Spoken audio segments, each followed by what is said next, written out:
Hello everyone. Chapter number 3 of statistics के साथ start कर रहे हैं जो है सेंसस और sample methods of collecting data. एकदम आसान सा और बेसिक सा चैप्टर है और जल्दी से खत्म भी हो जाएगा। सबसे पहला तरीका सेंसस मेथड। सेंसस मेथड मतलब क्या? जहाँ पे हर एक पॉपुलेशन से उसकी डिटेल ली जा रही है, मतलब each and every unit of the universe of the population is considered in drawing conclusions. तो ऐसे मेथड को बोला जाता है सेंसस मेथड। मतलब अगर हमें अपने देश का अनएम्प्लॉयमेंट रेट निकालना है, तो हमने अगर पूरी पॉपुलेशन को कंसिडर किया है कितने लोग एम्प्लॉयड और कितने अनएम्प्लॉयड है, that method is census method. पूरे 143 144 करोड़ ऑफ पॉपुलेशन को कंसिडर करके जब हम सेंसस और कंक्लूजन्स निकाल रहे हैं तो वो सेंसस मेथड है। लेकिन जब उस 144 करोड़ में से केवल 15 करोड़ को कंसिडर करा है हमने हमारी स्टडी के लिए, केवल थोड़ी सी यूनिट्स को पिक किया है और उनके बेसिस पे पूरी पॉपुलेशन के बारे में कंक्लूजन निकाला है, तो ऐसा मेथड कहलाएगा sample method. Census method suitable कहाँ है? सेंसस मेथड सूटेबल है छोटे एरिया में। मैम लेकिन हमारी कंट्री में जो सेंसस होता है बेटा वो सेंसस अलग है। ओके, सेंसस जो कंडक्ट होता है ना हमारी कंट्री में वो हर 10 साल में होता है, वहां पे भी डिटेल्ड इन्वेस्टिगेशन होता है। बट सोचो ना यार, हर 10 साल में कंडक्ट कराने का मतलब क्या है? बेटा बहुत खर्चा होता है और बहुत टाइम लगता है सेंसस कंडक्ट करवाने में।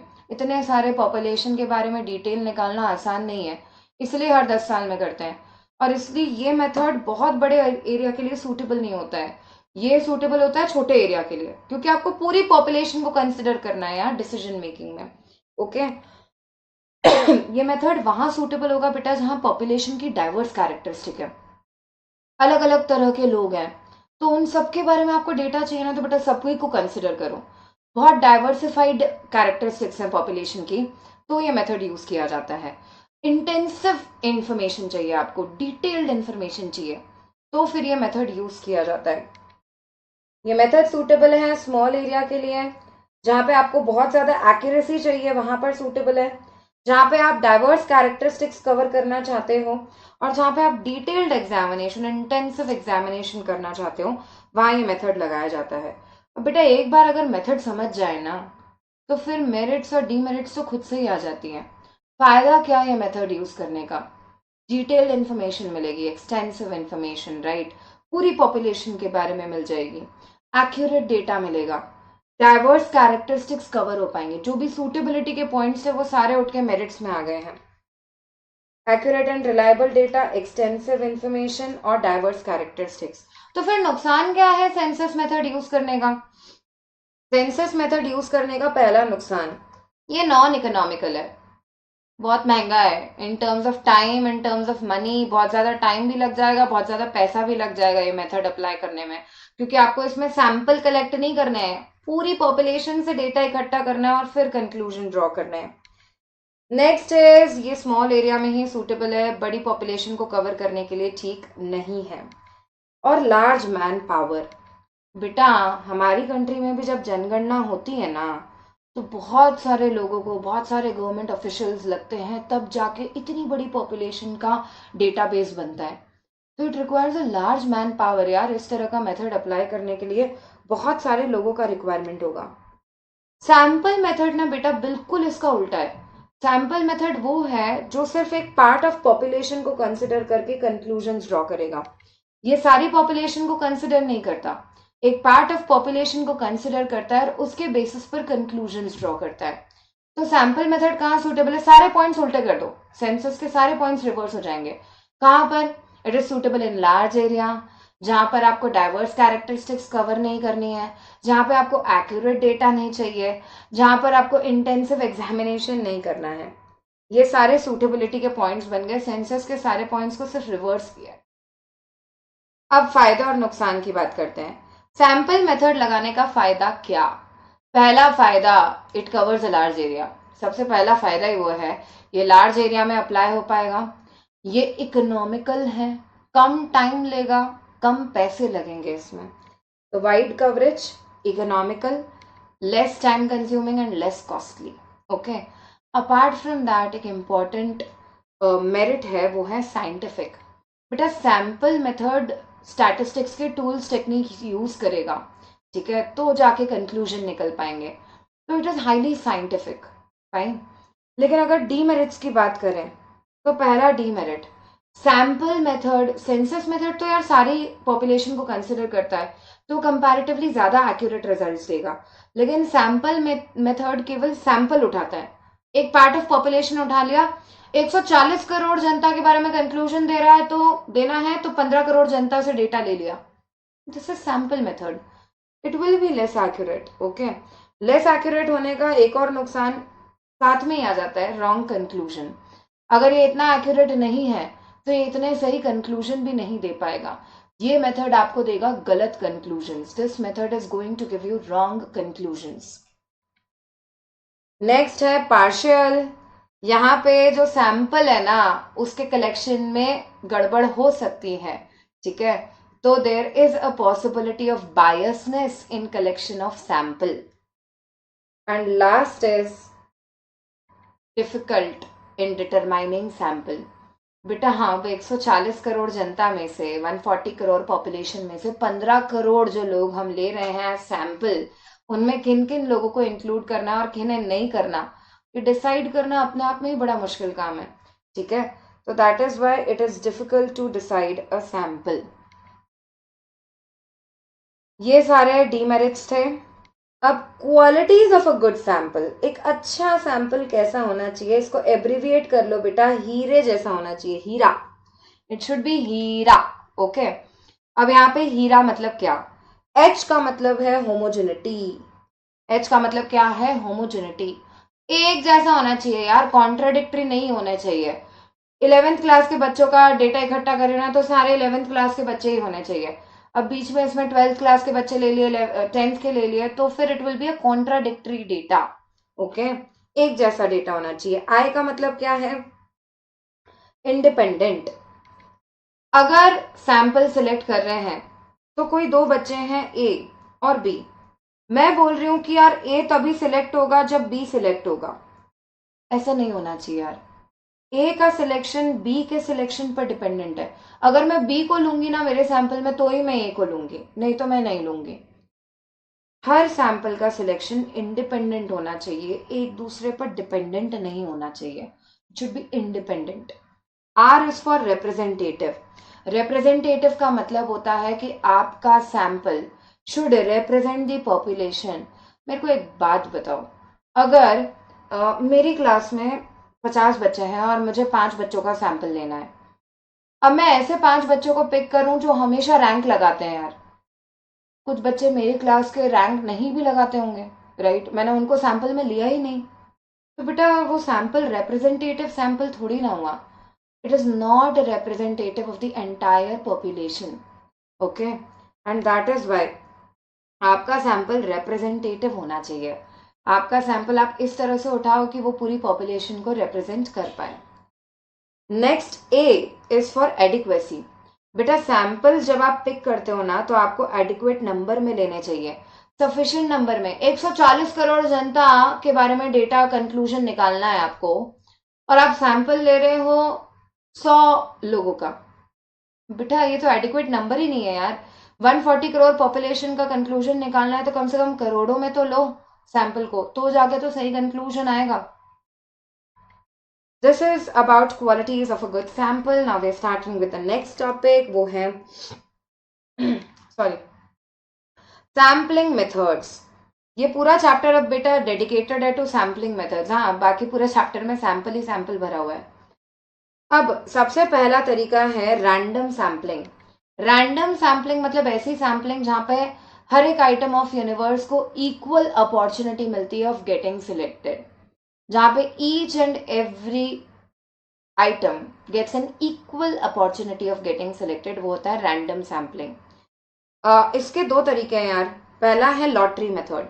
लॉटरी मेथड में क्या होता है, अरे लॉटरी निकलते हुए नहीं देखा क्या, एक बॉक्स में सारे पॉपुलेशन के स्लिप्स बना के रख दो, मतलब से फॉर एग्जाम्पल मेरी क्लास में 50 बच्चे हैं और उन 50 बच्चों की मैंने स्लिप बना के रख दी है, ठीक है, अब उनमें से मेरे को 5 का सैंपल चाहिए, तो मैं कोई से भी 5 स्लिप्स उठा लूंगी रैंडमली, ये बन जाएगा मेरा रैंडम सैंपल। ठीक है, इसे बोला जाता है लॉटरी मेथड। दूसरा तरीका है random number tables. Random number table में एक बड़ा पॉपुलर टेबल होता है टिपट्स टेबल। टिपट्स टेबल की बात हुई है यहाँ पर। टिपट्स टेबल कैसा होता है बेटा, इसमें 4 डिजिट के नंबर्स होते हैं, जैसे 2135, 9684, 7631, 637, 6371, 1245, 2189।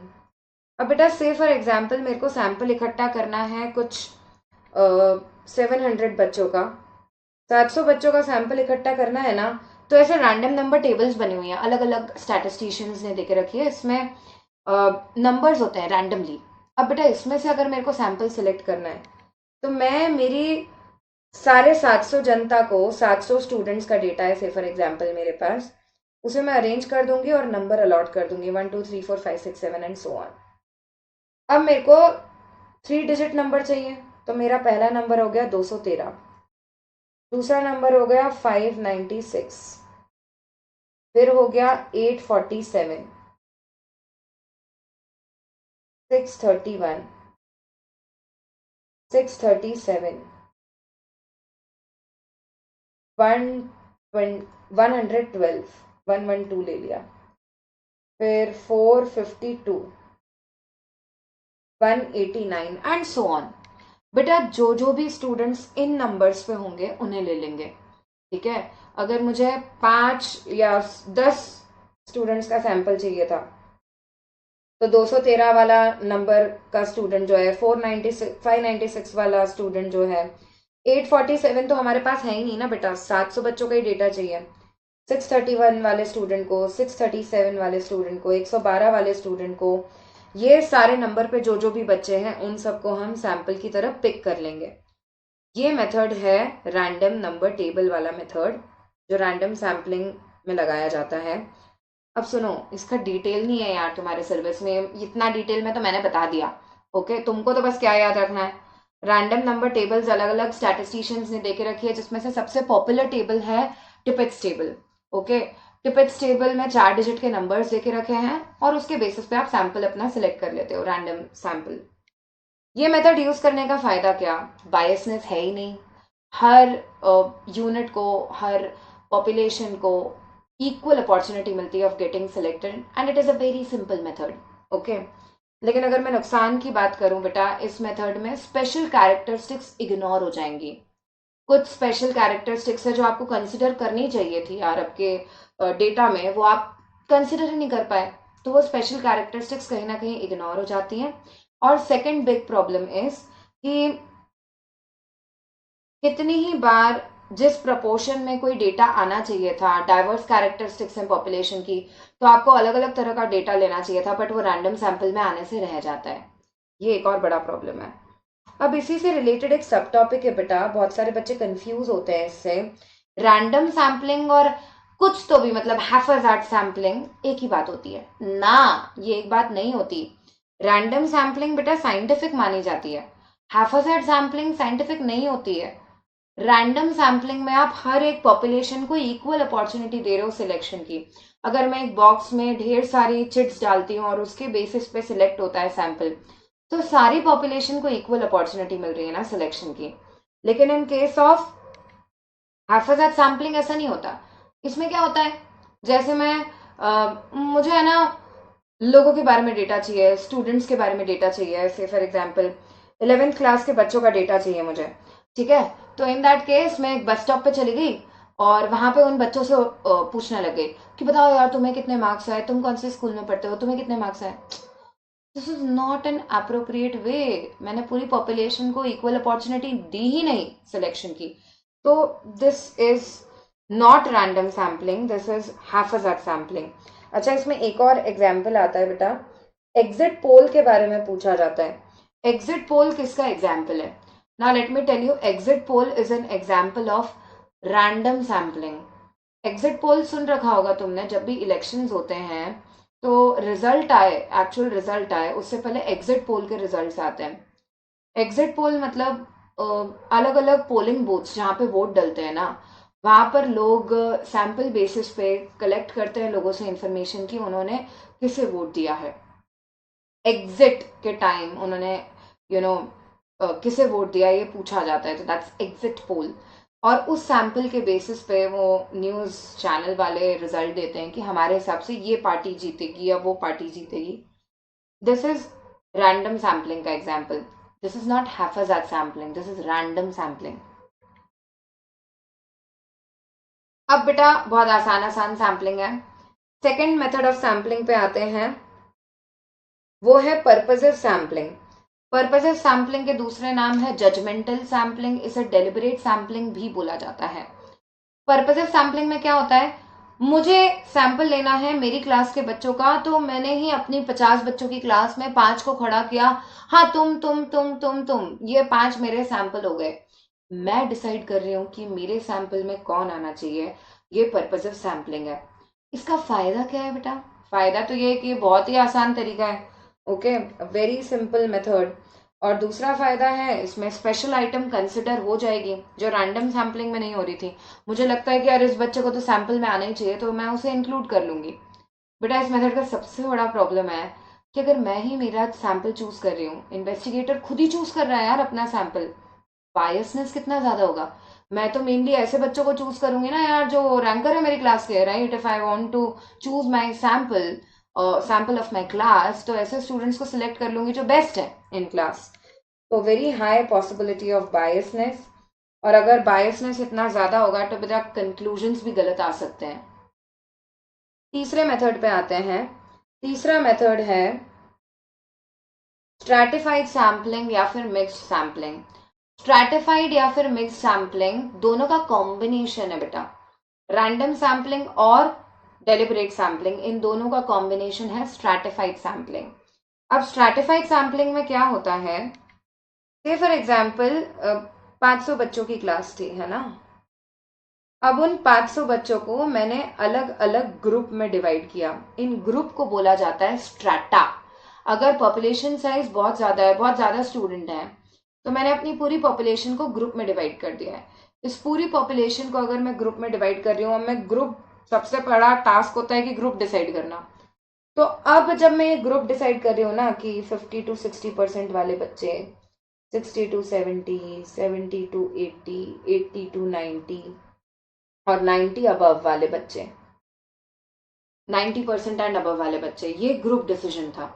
ये ग्रुप मैं कैसे डिसाइड करती हूँ? ये ग्रुप डिसाइड होते हैं बाय डेलिबरेट सैम्पलिंग। मैंने डिसाइड किया ना, मैंने खुद से डिसाइड किया, राइट? अब हर ग्रुप में कितने कितने बच्चे गए, से फॉर एग्जाम्पल हर ग्रुप में गए हैं 100 बच्चे। अब उन 100 बच्चों में से जब मैं रैंडमली कुछ बच्चों को पिक करती हूँ, कुछ बच्चे इस ग्रुप में से पिक हुए, कुछ बच्चे इसमें से पिक हुए, कुछ बच्चे इसमें से, कुछ इसमें से और कुछ इसमें से फॉर एग्जाम्पल हर ग्रुप में से, हर स्ट्रैटा जो मैंने बनाया था उसमें से रैंडमली मैंने 5-5 बच्चों को उठा लिया है। रैंडमली स्लिप बना के बॉक्स में डाली होगी और हर बॉक्स में से 5 बॉक्स बने होंगे, हर बॉक्स में से 5-5 स्लिप निकाल ली, तो मेरा 25 बच्चों का सैंपल रेडी हो गया। ये स्ट्रैटिफाइड सैम्पलिंग है बेटा, क्योंकि जब मैं ग्रुप बना रही हूँ तो मैं डेलिबरेट सैम्पलिंग यूज कर रही हूँ, और जब मैं ये 5 बच्चे सिलेक्ट कर रही हूँ तो मैं यूज कर रही हूँ रैंडम सैम्पलिंग। क्योंकि ये दोनों मेथड को कंबाइन करता है, इसीलिए इसे बोला जाता है मिक्स्ड सैम्पलिंग। स्ट्रैटा का मतलब ग्रुप होता है। क्या होता है स्ट्रैटा का मतलब? स्ट्रैटा का मतलब है ग्रुप। नाउ स्ट्रैटिफाइड यूज करने के फायदे क्या, स्ट्रैटिफाइड सैम्पलिंग यूज करने के फायदे क्या? पहला फायदा तो ये बेटा कंपैरेटिवली एक्यूरेट रिजल्ट देगा, क्योंकि यहाँ पे आप ग्रुप बनाकर काम कर रहे हो। तो पहला फायदा तो ये है, it is going to give you very accurate result. और दूसरा फायदा, सेकंड फायदा क्या है बेटा? जो रिजल्ट्स डिराइव होंगे वो भी कंपैरेटिवली एक्यूरेट होने वाले हैं, and apart from that diverse characteristic of population cover हो जाएगी। ये पहला पॉइंट था इसमें, अलग अलग टाइप की पॉपुलेशन इसमें कवर हो पाएगी। Okay, that is the first benefit of using this method. नुकसान क्या बेटा? पहला नुकसान ये है कि ये मेथड में आप तभी ये सब क्लासेस बना सकते हो या ग्रुप बना सकते हो बेटा, जब पॉपुलेशन ज़्यादा है, अब 10 बच्चों में क्या स्ट्रैटिफाइड सैम्पलिंग लगाओगे, या 50 बच्चों में कैसे लगाओगे stratified sampling? It is very difficult यार। तो कम साइज ऑफ पॉपुलेशन पे ये नहीं लग पाएगा। दूसरा बड़ा problem, it is so difficult to decide a group. तुम किस बेसिस पे स्ट्रैटा डिसाइड कर रहे हो? कौन से परसेंटेज वाले बच्चे को 50 to 60 रखना है पहले, कि बिलो 50 रखना है, 60 to 70 रखना है, या 60 to 80 रखना है? एक ग्रुप डिसाइड करना अपने आप में बहुत बड़ा काम है, ये स्मॉल साइज में नहीं चलेगा। पॉपुलेशन को डिवाइड करना into strata is very difficult. और यहाँ पे बायसनेस की पॉसिबिलिटी है, क्योंकि बेटा जब ग्रुप बना रहे हैं तो माइट भी वो ग्रुप बनाते वक्त जो इन्वेस्टिगेटर है वो बायस्ड है, जो ग्रुप बना रहा है वो बायस्ड है, तो there is also possibility of biasness. Next category पे आते हैं, वो है सिस्टमैटिक सैम्पलिंग। ये बहुत आसान है यार। मेरे पास 50 बच्चों का डेटा है, मैं उन 50 बच्चों को कोई से भी ऑर्डर में अरेंज कर लूंगी। 1 2 3 4 5 6 न्यूमेरिकली कर सकती हूँ, अल्फ़ाबेटिकली कर सकती हूँ, मैंने कोई भी ऑर्डर में अरेंज कर दिया। और उसके बाद मैं डिसाइड करती हूँ कि हर nth टर्म को उठा लूंगी, हर तीसरे बच्चे को मैं उठा लूंगी एज माई सैम्पल। तो थर्ड बच्चा, 6th नंबर पे जो बच्चा है, फिर 9th पे जो है, फिर 12th पे जो है, ये सब मेरे सैंपल हो जाएंगे एंड सो ऑन, राइट? ये है सिस्टमैटिक सैम्पलिंग। सिस्टमैटिक सैम्पलिंग का बेस्ट पार्ट है, ये बहुत आसान है और इसमें बायसनेस का चांस है ही नहीं ना यार। एक वे में अरेंज कर दो और उसके बाद हर nth टर्म उठा लो। बट ये मेथड यूज करने का नुकसान क्या है? नुकसान ये है बेटा कि ये मेथड इक्वल अपॉर्चुनिटी देता ही नहीं है ऑफ सिलेक्शन। यहाँ पे हर तीसरा बच्चा सिलेक्ट हो रहा है, तो बेटा बाकी जो 2 बच्चे बीच में जा रहे हैं उनको तो ये चांस मिला ही नहीं कि वो सिलेक्ट हो पाए। और at time special items ignore हो जाएंगे। पॉसिबिलिटी है कि कुछ केसेस में स्पेशल कैरेक्टरिस्टिक्स जो आपके सैंपल का हिस्सा बननी चाहिए थी वो एट टाइम्स इग्नोर हो जाएंगी इस पर्टिकुलर मेथड में।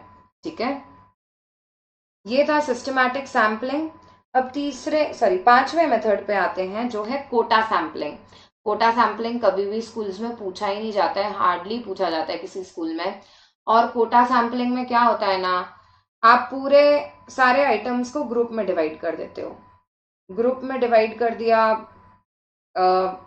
मतलब से फॉर एग्जाम्पल तुम्हारी क्लास के बच्चों को तुमने डिवाइड कर दिया मेल और female, you divided into group, और उसके बाद बस कोटा अलॉट हो जाता है यार। 30% मेल्स होंगे, 70% फीमेल्स होंगे, इस हिसाब से सिलेक्शन होता है। Okay, that is quota sampling.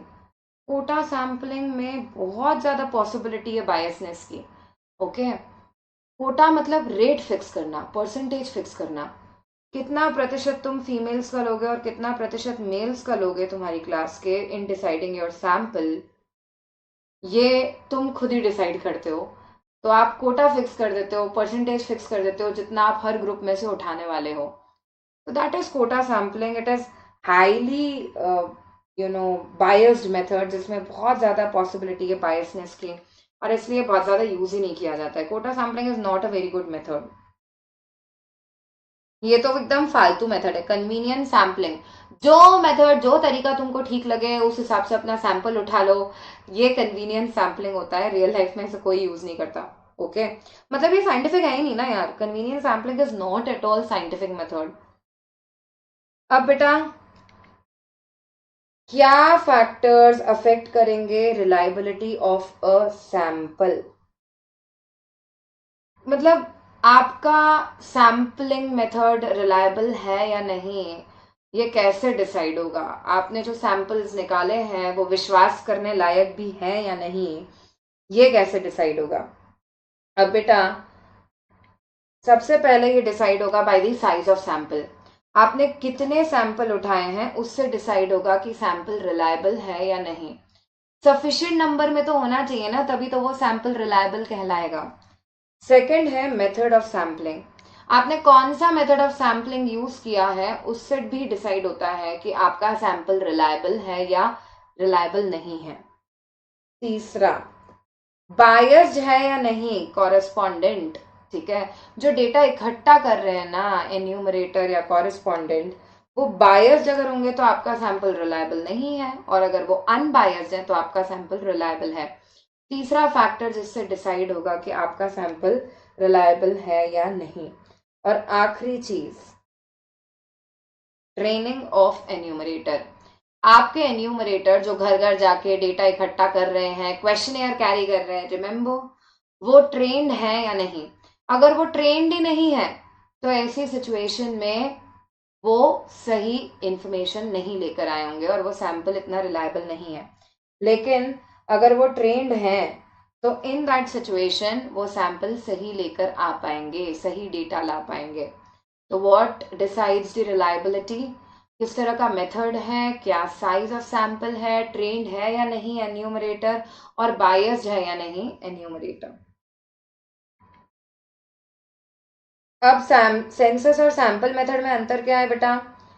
ये स्मॉल पॉपुलेशन के लिए ठीक है, ये बड़े पॉपुलेशन के लिए ठीक है। सेंसस मेथड टाइम कंज्यूमिंग है और कॉस्टली भी है, और ये लेस कॉस्टली है सैंपल और लेस टाइम कंज्यूमिंग है। सेंसस क्योंकि टाइम कंज्यूमिंग और कॉस्टली है तो ये ज़्यादा एक्यूरेट रिजल्ट भी देगा, ये लेस एक्यूरेट रिजल्ट देगा सैंपल मेथड। अगर नेचर की बात करें तो ये डाइवर्स कैरेक्टरिस्टिक कवर कर रहा है सेंसस मेथड, लेकिन सैंपल मेथड शायद डाइवर्स कैरेक्टरिस्टिक कवर ना कर पाए। और लास्ट चीज है वेरिफिकेशन। बेटा इसको करेक्ट करो, तो वेरिफिकेशन लिखो बेसिस का पॉइंट। ओके, वेरिफिकेशन के बेसिस पे देखो, सेंसस मेथड वेरीफाइबल है, sorry it is not verifiable, क्योंकि सेंसस मेथड में आप सारी पॉपुलेशन को कंसिडर करते हो ना, तो अब इतना बड़ा पॉपुलेशन को चेक करना पॉसिबल नहीं है। 140 करोड़ जनता की इंफॉर्मेशन पूरी इकट्ठा करके फिर कंक्लूजन निकाला होगा तुमने, इसको कैसे चेक करोगे यार? फिर तो पूरा ही सारा डेटा पीछे जाकर चेक करना पड़ेगा। सैंपल मेथड वेरीफाई हो सकता है, सैंपल मेथड वेरीफाई हो सकता है क्योंकि 140 करोड़ जनता में तुमने सैंपल मेथड के थ्रू निकाला था, 10 करोड़ जनता के बेसिस पे कंक्लूजन दिया था। अगले 10 करोड़ जनता के बेसिस पे उसको चेक कर लो यार कि सेम आंसर्स आते हैं या नहीं। That is why sample method verify हो सकता है, सेंसस को वेरीफाई करना बहुत डिफिकल्ट है। Okay, last topic of this chapter बेटा, sampling and non sampling errors. ऐसे सारे एरर्स, ऐसी सारी गलतियां जो डील करती हैं with the size of sample, जो साइज ऑफ सैंपल से अफेक्ट होती है, कितना आपने साइज लिया है, एडिक्वेट नंबर ऑफ सैंपल लिया है या नहीं लिया है, ऐसे सारे एरर्स को बोला जाता है सैम्पलिंग एरर्स। और ऐसे सारे एरर्स जो साइज ऑफ सैंपल से रिलेटेड नहीं है, जो हमने पिछले चैप्टर में पढ़े हैं, error of measurement, arithmetic error, error of no response, error of lack of response, error of communication gap, बेटा ये नॉन सैम्पलिंग एरर्स होते हैं। सैम्पलिंग एरर्स तो फिर भी आप साइज ऑफ सैंपल बढ़ा के ठीक कर सकते हो, नॉन सैम्पलिंग एरर्स को ठीक करना बहुत ही मुश्किल काम है, you can not correct it very easily. Arithmetic error हो गया यार, इसको कैसे पता करोगे अब? ओके, तो सैम्पलिंग एरर्स तो फिर भी सुधारे जा सकते हैं, नॉन सैम्पलिंग एरर्स ज्यादा डेंजरस होते हैं। ओके, इसके साथ अपना चैप्टर नंबर 3 खत्म हो चुका है। In the next lecture we are going to continue with chapter number 4।